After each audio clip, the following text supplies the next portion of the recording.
নমস্কাৰ পাওলাগি শুক্লাই জঙ্গলবস্তি শাখা সমিতি গড় সমাজৰ উদ্যোগত আৰু ভেৰগাঁও মহকুমা সমিতি গড় সমাজৰ সহযোগত ওদালগুৰি জিলা গড় সমাজৰ দ্বিতীয় ত্ৰিবাৰ্ষিক আৰু ভেৰগাঁও মহকুমা সমিতি গড় সমাজৰ ষষ্ঠ ত্ৰিবাৰ্ষিক অধিৱেশনখনি আজি শুভাৰম্ভ হয় 22 আৰু 23 তাৰিখ। প্ৰথম কাৰ্যসূচী হিচাপে আছিল আমাৰ পতাকা উত্তোলন, ইতিমধ্যে হৈ গ'ল। তাৰপিছত আছিল আমাৰ স্মৃতি তৰ্পণৰ পিছত আমাৰ বাৰাদেৱৰ পূজা অৰ্চনা আছিলে আৰু সেই বাৰাদেৱ পূজা অৰ্চনা ইতিমধ্যে চলি আছে। গতিকে ওদালগুৰি জিলাৰ যিটো অধিৱেশন আৰু ভেৰগাঁও মহকুমা সমিতিৰ অধিৱেশন আজি আমাৰ খুব সুন্দৰকৈ আমাৰ শুভাৰম্ভণি হৈছে।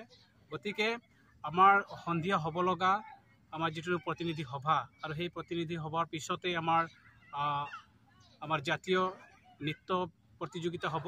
গতিকে মই অভ্যৰ্থনা সমিতিৰ তৰফৰ পৰা আমাৰ গড় সমাজৰ সকলো বিষয়ববীয়াক ওদালগুৰি জিলা বসবাস কৰা গড় জাতিক মই আহ্বান কৰিব বিচাৰিছোঁ যে অহাকালি আমাৰ যিটো মুকলি সভা হ'ব, মুকলি সভাৰ আগে আমাৰ সাংস্কৃতিক শোভাযাত্ৰা, গতিকে সেই শোভাযাত্ৰা দলে বলে যোগদান কৰাৰ কাৰণে মই আহ্বান জনাইছোঁ।